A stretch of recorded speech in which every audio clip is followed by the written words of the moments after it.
Oi, pessoal, feliz 2024 para vocês aí, com muita saúde, sonhos realizados, amor, conquistas, tudo de bom que a gente merece. A gente está gravando essa diária aqui em São Paulo, houveram muitas chuvas aqui e a gente está numa locação diferente, na Casa 8, que a gente vai deixar o Instagram aqui, e caíram algumas árvores, a prefeitura veio serrar, então se vocês ouvirem barulhos durante a gravação é por conta disso. Lembrando aqui, a gente já vem falando há um tempo, a gente precisa de patrocínio para continuar esse programa e trabalho lindo que a gente faz, que é dar voz a tantas mulheres. Então, se você trabalha numa empresa que tem o propósito parecido com o nosso, que é dar voz a tantas famílias, transformar a vida dessas famílias, ouvi-las, entre em contato com a Malu, o celular dela está aqui. Se vocês quiserem apoiar um episódio de Páscoa, volta às aulas, Dia das Mães, férias ou uma temporada, não deixa de entrar em contato com a gente. Inscrevam-se no canal, é muito importante, muito simples. É só fazer um login e estar inscrito. Para quem gosta de assistir bastidores, interagir comigo, @marianakupfer, tá bom? Assistam a seguir o episódio da Juliana, que é uma mãe de 3 filhos atípicos, uma história muito linda, de muita resiliência. Um beijo. A maternidade me ensinou a ser forte quando essa foi a minha única opção. Me ensinou também que diagnóstico não é sentença de morte e que nem sempre eu posso ter o controle de tudo. Está tudo bem ser vulnerável uma vez ou outra. Enquanto família, aprendemos a priorizar cada momento. Meus filhos são únicos, cada um com suas lindas peculiaridades, e é isso que nos torna tão abençoados. Estamos juntos e ninguém solta a mão de ninguém. Até depois do fim. No Amar de hoje, vamos conversar com a Juliana, que é mãe atípica de 3 filhos. O Antônio, de 19 anos, é superdotado. A Lívia, de 16, foi diagnosticada com transtorno global do desenvolvimento e o João, de 10, diagnosticado com transtorno do espectro autista nível 1. A Juliana sempre quis ser mãe, mas antes de conseguir realizar esse sonho, passou por 3 perdas gestacionais até finalmente realizar seu sonho. Após o nascimento dos meninos, não demorou muito para começarem a surgir os diagnósticos e os desafios com cada um deles. Durante esse período, Juliana também passou por uma jornada dolorosa, enfrentando um câncer ginecológico, melanoma e múltiplas cirurgias. Apesar das adversidades, a família perseverou e aprendeu a valorizar cada momento com muita união. Hoje ela vai contar todos os detalhes dessas descobertas e como ela e seus filhos estão após todos os diagnósticos. Juliana, obrigada por ter vindo até o programa. Sua história é muito forte, né? Muitas coisas assim pra gente contar. Sim. Você conseguiu, antes de você conseguir realizar o teu sonho de ser mãe, você passou por algumas perdas gestacionais. Sim. Então eu queria saber como é que foram essas perdas, como é que foi receber o teu tão sonhado positivo e como é que foram as 3 gestações. Na verdade, as perdas gestacionais, elas foram intercaladas, né? Eu perdia um, tinha um, perdia outro, tinha outro. Então foi assim com os 3. Eu perdi o primeiro e logo em seguida engravidei do Antônio. Eu perdi mais uma vez, que eu não precisei fazer curetagem, essa foi naturalmente, e veio a Lívia. E depois da Lívia, teve um tempo, foi 6 anos, e eu engravidei de gêmeos. Meu marido é gêmeos, meu pai também. Nossa! E foi uma surpresa, né? Que eu cheguei no consultório, eu sabia que eu estava grávida, mas cheguei lá, tinham 2 coraçõezinhos pulsando. Demorou um mês, eu fui na outra consulta, não tinha mais coração batendo, eu perdi os 2, e o médico achou melhor fazer com que o meu organismo expelisse naturalmente, o que não aconteceu. Eu precisei passar por mais uma curetagem, e quando eu voltei no médico para saber o resultado da curetagem, 2 meses depois, ele achou prudente fazer um ultrassom para ver se estava tudo bem, e tinha um coraçãozinho lá pulando. Eu me lembro que era uma sexta-feira que antecedia o Dia das Mães. E ele até falou assim, olha, não comemora porque eu acho que você vai perder. Porque o útero não estava 100% e, enfim, o embrião ele fixou uma localização que provavelmente você vai perder. Mas eu não perdi. E aí veio o João. Tirando isso, as outras gestações correram bem? Na primeira gestação eu fiquei hipertensa, mas correu tudo bem. Na gravidez da Lívia, eu tive pré-eclâmpsia, ela nasceu antes do tempo. E depois, nessa, né, com 30 semanas, ele quis nascer. Eu precisei ficar de repouso, porque eu tive uma placenta prévia marginal por conta da localização, né?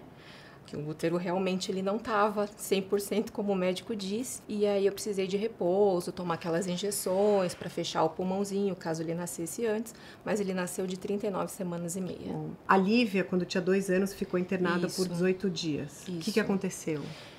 Ela teve uma meningite bacteriana. Nossa. Ela tinha 2 anos e meio, teve uma meningite bacteriana. Vocês descobriram a tempo? Sim, descobrimos a tempo, mas ela já estava formando aquelas petequias, uma febre que eu nem imaginei que existia, febre de 41 graus. Nada cessava, ficou internada, precisou ir para UTI, ficou 18 dias na UTI. Teve alta, foi para casa e começou a ter febre, o que não podia. Voltou para o hospital, havia uma suspeita de abscesso cerebral. Aí foram mais alguns dias de UTI, teve que trocar medicação. E por conta disso, ela teve um transtorno geral global do desenvolvimento. Pela meningite? Pela meningite, decorrente da meningite. Alguma outra sequela? Não.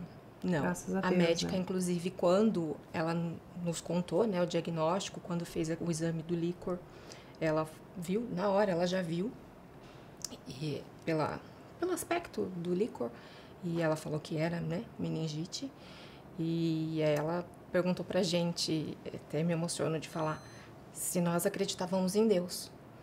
Caramba. Porque ela poderia viver por 72 horas ou a vida toda pela frente. Tudo ia depender do organismo dela. Se ela reagisse... E deu tudo certo. E se reagisse, poderia ter todas as sequelas. Mas não, ela teve só o transtorno global do desenvolvimento. Quando o Antônio estava com 8 anos e a Lívia com 5, o João nasceu. Sim. Aí, com 22 dias de vida, ele teve algumas complicações. Eu queria que você contasse o que vocês descobriram. O João nasceu super bem. Ele era a alegria da maternidade e, assim, super saudável.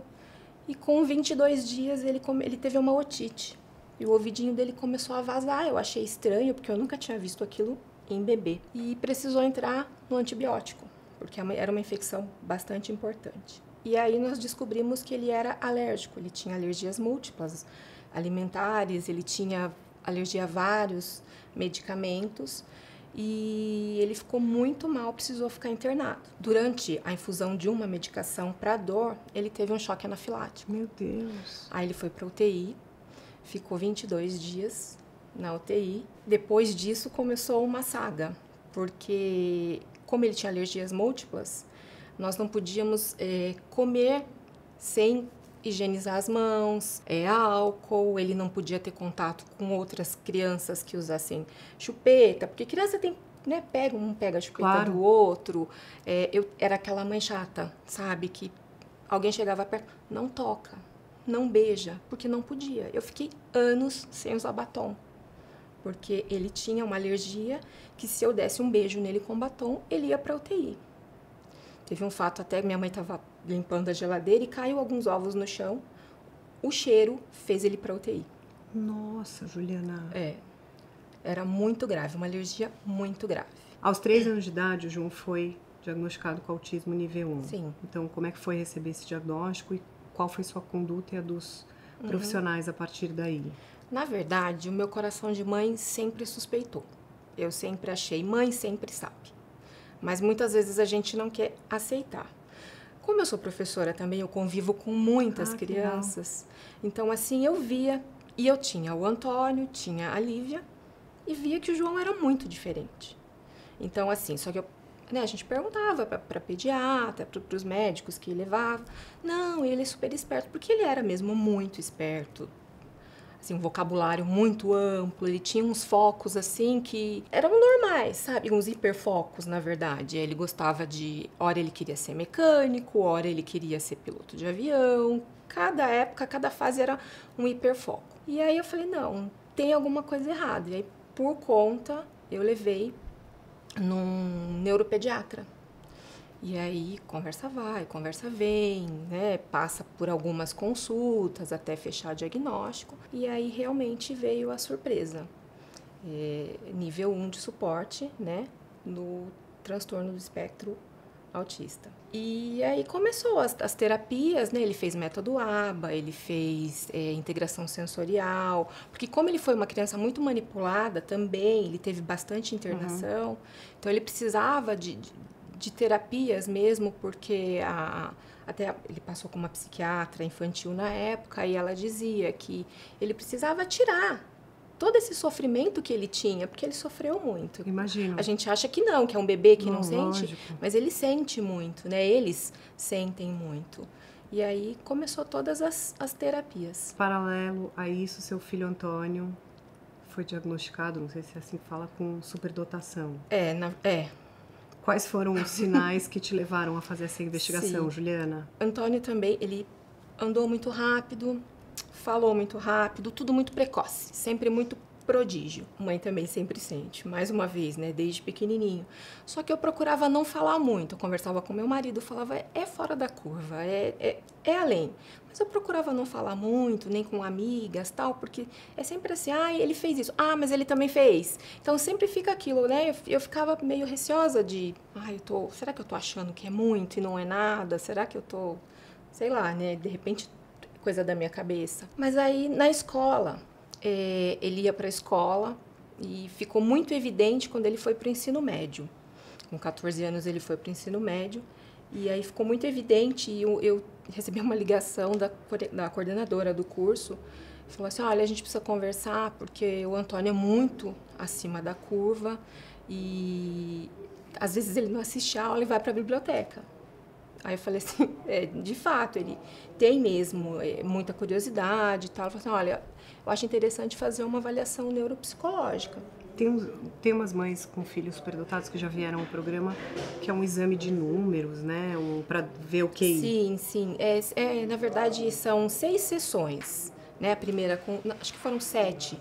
A primeira com os pais, que é a anamnese, e depois com a criança ou adolescente, no caso. E ele fez o VISC-4. E aí foi lá nas sessões e tal, fez e veio a surpresa. Ele se enquadra dentro, né, das altas habilidades, e dentro das altas habilidades tem as escalas, né? E ele realmente é superdotado, que no caso é acima de um QI acima de 140. E aí, em 2022, tudo parecia entrar nos eixos, a vida dava Sim. sinais que vocês teriam dias tranquilos, e a Lívia, tua filha, começou a ter fortes dores abdominais e pélvicas, seguidas de hemorragia. Qual foi o diagnóstico dela e os cuidados a partir daí, Juliana? Desde os 11 anos, ela começou a ter muitas dores abdominais, que levava no médico, achava que era apendicite e tal. Ou cólica, né? Começo de uma cólica mesmo, menstrual, mas eram muito fortes, assim, ao ponto de ter que ficar no hospital, tomar medicação. E aí ela foi diagnosticada com endometriose profunda. Nossa, tão novinha. Muito. Desde os 11 anos tomava medicação. Aí nós tivemos Covid. Todos nós tivemos Covid. E depois da Covid parece que algo ligou dentro dela. Não sei se existe alguma relação até hoje, mas ela começou a ficar muito mal, mesmo. E ficou internada algumas vezes. E a endometriose, ao invés dela entrar em remissão, não. Ela estava proliferando. E aí começou todo o tratamento com a endometriose e ela ficou bem. Por um período, ela ficou bem. Numa das internações da Lívia, você acabou se sentindo mal, Juliana. O que aconteceu? Durante, acho que foi a última internação da Lívia. Eu ficava com ela, né? Dormia em sofá, em hospital, né? Então eu comecei a ter dores na região lombar, uma dor em faixa que se estendia para as pernas e meio que parava as pernas, dava uma paralisada. E eu achei que fosse de ficar no hospital com ela, estava cansada, né? Não dormia direito, depois tinha que trabalhar, ficar horas em pé. Só que tomou uma proporção e eu ali sempre cuidando dela, sempre priorizando. Quando as dores ficaram insuportáveis, e aí eu procurei ajuda médica. Fui negligenciada por alguns médicos. Fui por alguns médicos, eles me negligenciaram totalmente. Mas eu achei aí um que me olhou, né, que acreditou que não era que eu cheguei a ouvir de uma médica que nascer mulher é assim, é normal ter dor, conviver com dor. Mas eu falo que eu não desisto nunca. Eu não desisto, eu vou até o fim. E quando eu penso em desistir, eu desisto de desistir, porque eu sou muito perseverante. E aí eu achei um médico que me ouviu, pediu exames e tal, e aí eu fui diagnosticada com endometriose profunda também e um câncer ginecológico, endométrio. Bom, aí eu sei que eu fui na consulta com o médico e saí de lá com os exames, né, para mostrar para ele, eu saí de lá com a cirurgia marcada para dali a 20 dias. Tão grave tava, né? E eu fiz uma esterectomia total, eu retirei o útero, o colo do útero, trompas. Eu fiquei com metade de um ovário por conta dos hormônios. Eu retirei alguns centímetros do intestino. Achei que fosse só isso. Fui para a cirurgia achando que era só isso. Saí da cirurgia com uma surpresa.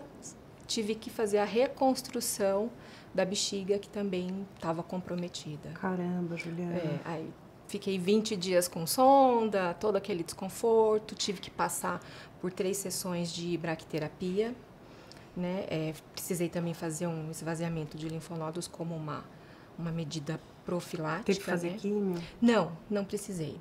Não precisei fazer. Eles optaram por fazer somente a braquiterapia, que é uma radioterapia interna, né? Ela é direta no local. Juliana, quando você estava se recuperando, depois de tudo isso, e alguns meses depois, você percebeu que uma pinta de nascença tinha se modificado. Sim. E aí você foi investigar. O que aconteceu? Sim. Na verdade, eu tinha uma pinta, e essa pinta ela já me incomodava há algum tempo, mas assim... Que região do corpo? Aqui, desse lado. Mas assim, me incomodava por estética. Mas eu sempre ficava com aquilo, sabe? Porque eu tenho casos na família de todos os tipos de câncer. Mas, enfim, aí eu fui cuidar da parte que era prioridade. Eu estava me recuperando e eu percebi que essa pinta, ela estava maior e ela começou a sangrar e coçar muito. Como ela coçava e eu coçava, eu falei, sangra porque eu tô coçando. Mas não, é porque era um melanoma.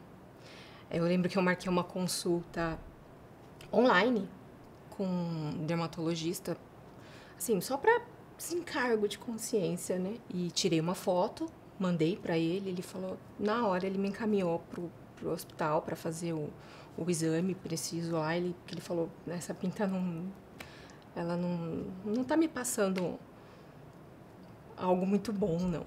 E aí eu fiz, né, a dermatoscopia, fiz a retirada da pinta, foi para biópsia e realmente viu que era um melanoma. Durante esse período, tanto das suas primeiras cirurgias, né, da esterectomia, como agora para retirar a pinta, como é que foram os cuidados com os teus 3 filhos que demandam uma atenção especial, né? Então, Mariana, eu não tenho, assim, eu tenho uma rede de apoio, mas não é aquela rede de apoio, assim, eu conheço várias pessoas que têm aquela rede de apoio de mãe, tias, amigas, muitas pessoas para ajudar. A minha rede de apoio é meu marido, minha mãe, meus irmãos, né? Então, mas eu falo assim que é uma rede de apoio que vale por 1000. Porque enquanto eu fiquei no hospital, meu marido ficou cuidando dos filhos, com a ajuda dos meus irmãos. Durante a minha cirurgia, estava minha mãe com meu irmão mais velho, porque meu pai já é falecido, então meu irmão mais velho estava lá fazendo a vez do meu pai. E assim, e graças a Deus, os meus filhos, eles são umas crianças. Crianças não, porque o Antônio Júnior, mas para mim é criança, né? Pro resto da vida vai ser criança. Mas é assim, um cuida do outro. É aquilo que eu falo, ninguém larga a mão de ninguém. Então, é um pelo outro, é um cuidando do outro. E isso aquece o meu coração, porque no hospital eu sabia que eles estavam bem. Eles estavam sendo cuidados, um estava cuidando do outro, e isso sempre me ajudou, porque o psicológico influencia muito. Claro. Então, o fato de eu saber que está tudo bem com eles, que para mim é o que importa. É o que eu falo. Quando é comigo, eu aguento. Agora, quando é com eles, aí eu balanço. Depois de tudo isso, a Lívia voltou a sentir fortes dores. Sim. Aí outro diagnóstico. Sim. Parece que quando arruma uma coisa... Exatamente. Vou até usar um termo aqui que eu uso com meu marido, com as pessoas que têm bastante contato comigo. Às vezes eu me sinto assim como se eu estivesse num barquinho inflável, furado, e eu tô sem colete, tá? E a água tá entrando e eu tô tirando de canequinha. Mas a água não para de entrar. A Lívia começou a sentir muitas dores novamente. E, assim, bem piores do que estava, ao ponto dela não conseguir frequentar a escola. Ela ficou o ano passado, a metade do ano, fazendo exercício domiciliar, porque ela não tinha condições. Ela sentia dor abdominal? Dor abdominal. E aí começou umas coisas assim muito estranhas. Ela começou a fraturar ossos. Ela dormiu um dia, acordou me gritando, eu fui até o quarto. Mamãe, meu braço, meu braço. Tava inchado e vermelho. Falei, o que aconteceu, filha? Você caiu? Não, tá doendo, tá doendo. Levamos para o hospital, ela tinha fraturado a borda da ulna. Como? Dormindo. E qual era a explicação para isso? Não tinha explicação. Aí começaram a investiga daqui, investiga dali. Na outra semana ela virou o joelho. Virou o joelho, mas aí ela já estava, né, passando com o médico, investigando e tal. Aí eu entrei em contato com o médico, o ginecologista, que cuida da endometriose. Ele falou assim, olha, é melhor procurar um reumato, porque alguma coisa não está batendo. E aí, para finalizar, ela teve uma fratura na coluna. Nossa, mas como, na Juliana? lombar. A gente estava chegando em casa, ela desceu do carro, ela deu um tranco assim para descer, para pôr o pé no chão. E começou, porque assim, eu achava que não, que quando a gente fraturava a coluna não andava mais. Anda, com uma certa dificuldade, que ela estava andando, mas ela estava andando. E aí levamos no hospital, ela estava com uma fratura, deu na ressonância uma fratura. E como trataram isso? Então, ela precisou usar o colete, aquele colete que imobiliza, né? Ela já estava no braço também, né? E o reumato começou a tratar ela? E o reumato começou a tratar, pediu exames, aí ela foi diagnosticada com espondiliartrite juvenil, que é uma doença autoimune. A endometriose também é, né? E como trata? Ela faz uma espécie de quimioterapia oral. Ela toma medicações, tem uma medicação que ela toma uma vez por semana, ela toma 8 comprimidos. E aí tem um outro que ela toma todos os dias. São imunossupressores. E ela tá controlada? Agora ela tá controlada. E depois do teu melanoma, você teve que fazer quimio ou não?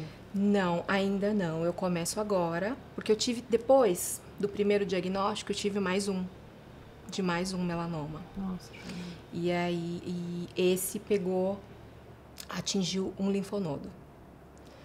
Então, aí eu começo agora, né? Acho que já era para agora em janeiro, depende, né, da liberação do convênio, tem aquela parte burocrática chatinha de todo o plano de saúde. E por conta da biópsia também, que precisava ver qual tipo, qual medicação, mas eu vou começar a fazer agora a imunoterapia junto com o inibidor de BRAF, que eu sou BRAF positivo.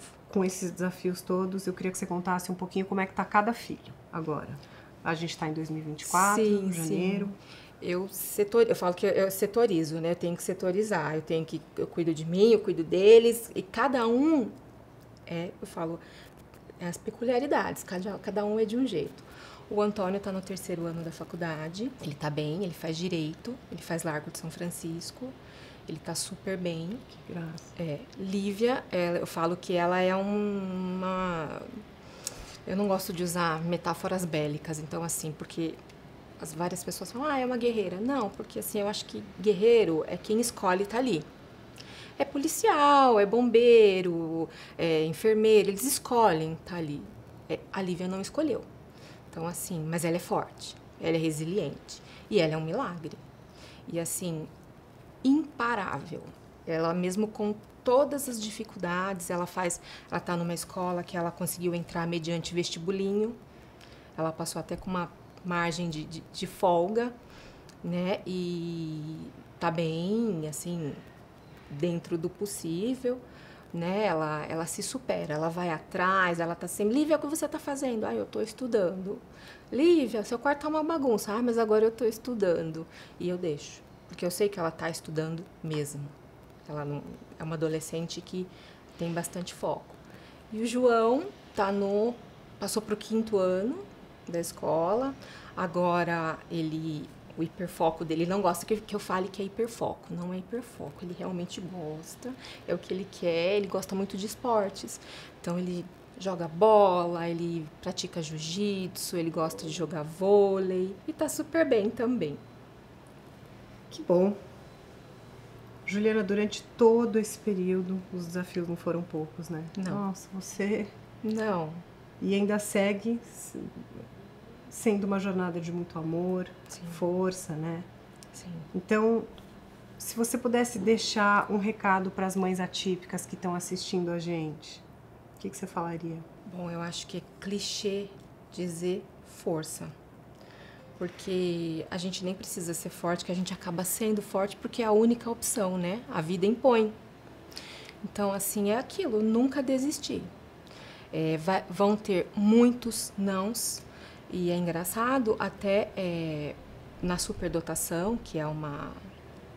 eu digo que é além, tem, né? Ela é realmente além, mas também são muitos desafios. Muitos desafios. E a gente não pode parar. Tem que estar sempre indo atrás, não aceitar o primeiro não, nunca, e nunca ficar sentado esperando. Insiste, não desiste, né? É não desistir jamais. Juliana, qual foi a maior lição ou lições que a maternidade te trouxe? Que o amor cura, o amor ele salva e o amor fortalece. Na minha primeira maternidade, eu costumo dizer que eu aprendi a ser mãe. Na segunda, eu aprendi a ser forte. E na terceira, na marra, eu tive que aprender a ser gente. Juliana, obrigada pela tua participação. Imagina. Hoje aqui. Adorei ter você. Eu que agradeço. Parabéns. Tua jornada aí de resiliência, de força. Espero que você fique curada o mais breve Obrigada. possível, a Lívia Sim. também. Sim. E um ano cheio de saúde para você. Obrigada.